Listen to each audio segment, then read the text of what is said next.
विरोधियों ने बनाया 28 दलों का गठबंधन। फिर भी मोदी को हराना विपक्ष के लिए नहीं है आसान। गांव गरीब झोपड़ी वाले भी बोल रहे मोदी मोदी मोदी। जो राजीव गांधी नहीं कर सके वो मोदी ने कर दिखाया। 2019 की तरह क्या 2024 में भी होगा विपक्ष का सफाया।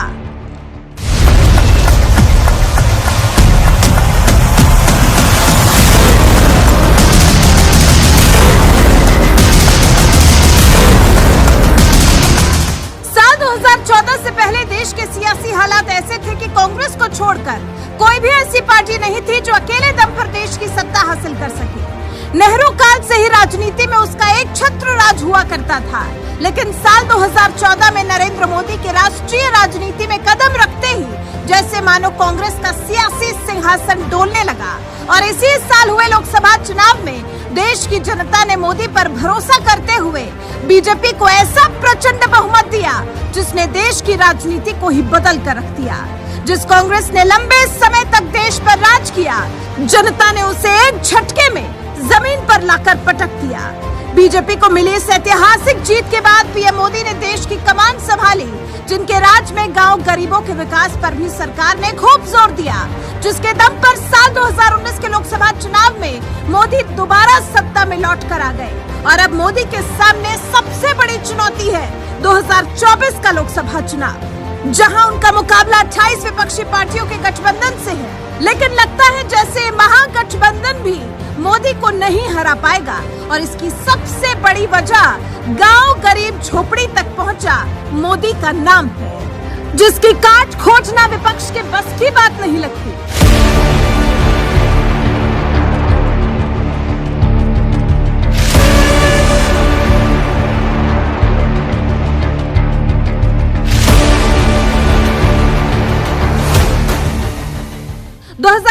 के लोकसभा चुनाव में मोदी को सत्ता से हटाने के लिए 28 विपक्षी पार्टियों ने गठबंधन तो बना लिया, लेकिन लगता है मोदी के भौकाल के आगे ये गठबंधन भी धराशायी हो जाएगा। क्योंकि साल 2014 से देश की सत्ता संभाल रहे पीएम मोदी ने अपने 9 साल के कार्यकाल के दौरान योजनाओं को जमीन पर पहुंचाने के लिए बहुत ही तेजी से काम किया है। कांग्रेस के राज में तो एक वक्त ऐसा भी था जब देश की सत्ता संभालते वक्त 1985 में तत्कालीन प्रधानमंत्री राजीव गांधी ने खुद कहा था कि सरकार जब भी 1 रुपया खर्च करती है तो लोगों तक 15 पैसे ही पहुंच पाते हैं। और आज मोदी राज में सरकार 1 रुपया भेजती है तो लाभार्थियों के पास पूरा 1 रुपया उनके खाते में पहुंचता है। यही है वो बदलाव जिसका इंतजार देश की जनता लंबे समय से कर रही थी, जिसे मोदी सरकार ने साकार किया।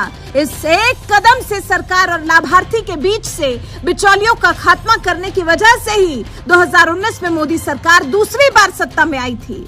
इस जीत के बाद खुद अमित शाह ने कहा था, घर, बिजली, गैस, शौचालय, इन योजनाओं को लोगों तक पहुंचाकर हमने लाभार्थियों को यह एहसास दिलाया है कि देश के विकास की योजना में उनकी भी हिस्सेदारी। साल 2019 के चुनाव में सैकड़ों सरकारी योजनाएं मोदी की जीत में गेम चेंजर साबित हुई थी। और इस बार लगता है फ्री राशन मोदी को सत्ता दिलाएगा।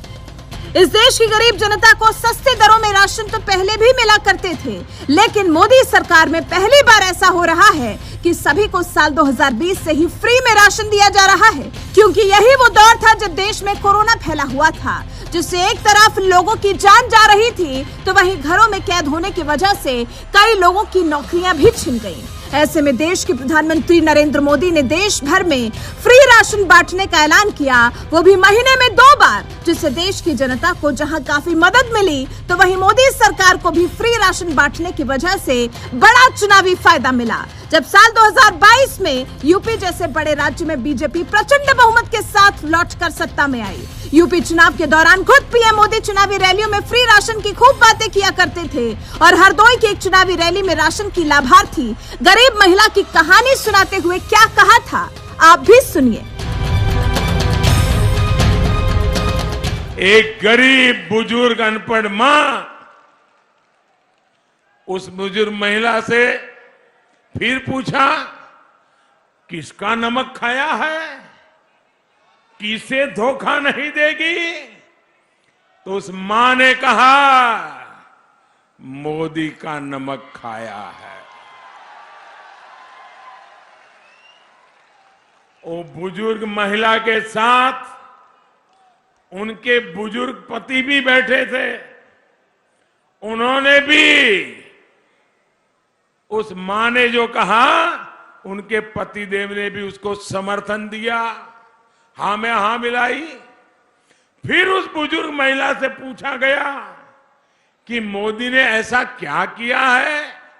साथियों, इस गरीब बुजुर्ग मां ने उत्तर दिया, ये उत्तर मैं कभी भूल नहीं सकता।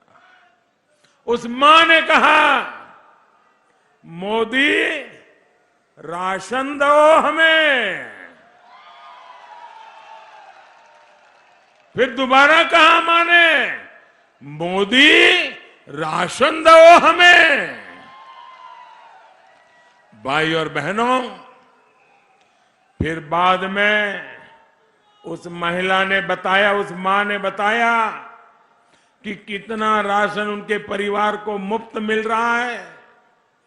ये मेरा सौभाग्य है कि वो बूढ़ी मां जो कभी मुझे मिली नहीं है, वो मां इतना मुझे आशीर्वाद दे रही है। पीएम मोदी की इसी कहानी से आप समझ सकते हैं कि फ्री राशन के मुद्दे को बीजेपी ने किस तरह से भुनाया था।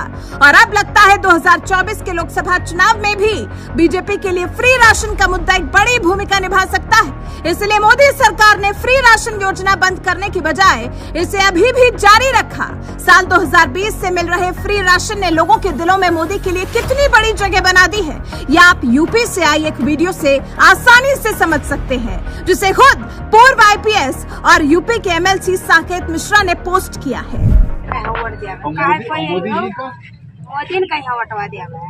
हम तो बड़ी मलकिन जका सभे दी टका दी, हम तो समय नाम तो मोदी का चाउर खाई थे। अरे बहुत खावा जात है और उनहु से कैसे जब मोदी ने देवे और जगह जो पता ने कोई ना पाए तो ओकर का हम जावे जहां सभे दी चाहे जब तक कोई मारो गरिया जोन वादी बे तो उनका ना वादी बे तो ना कहा। पीएम मोदी की सरकार में प्रधान सचिव रह चुके नृपेंद्र मिश्रा के बेटे साकेत मिश्रा जहां वीडियो बना रहे हैं, तो वहीं झोपड़ी में रहने वाली महिला मोदी सरकार से मिले राशन का बखान कर रही है और कह रही हैं, मोदी का चावल खाते हैं तो मोदी को ही वोट देंगे। ये तो सिर्फ एक वीडियो है जो वायरल हो गई। सोचिए, ऐसे ही न जाने कितने गरीब परिवार होंगे जिन्हें जब महीने में 2 बार फ्री राशन मिलता होगा तो उसे इससे कितनी मदद मिलती होगी। और जिन घरों में फ्री राशन जाता होगा, अगर उस घर के लोग इसी तरह से मोदी को समर्थन देते रहे तो सोचिए गांव गरीबों तक मोदी सरकार की पहुंच कितनी मजबूत हो जाएगी। और फिर जब साल 2024 में लोकसभा चुनाव होंगे तो सरकारी योजनाओं के यही लाभार्थी एक बड़ी भूमिका निभा सकते हैं, जिसकी काट ढूंढना विपक्ष के लिए आसान नहीं होगा। क्योंकि पहली बात तो देश की सबसे बड़ी विपक्षी पार्टी कांग्रेस खुद पिछले 9 सालों से सत्ता से बाहर है, तो वहीं दूसरी तरफ कांग्रेस के अलावा विपक्षी गठबंधन में कोई भी ऐसी पार्टी नहीं है जो अकेले दम पर बीजेपी को टक्कर दे सके। वैसे आपको क्या लगता है, क्या इस बार के चुनाव में भी सरकारी योजनाओं के लाभार्थियों के दम पर मोदी जीत हासिल कर पाएंगे? अपनी राय हमें कमेंट कर जरूर बताएं। साथ ही हमारे चैनल को सब्सक्राइब जरूर करें और हाँ, बेल आइकन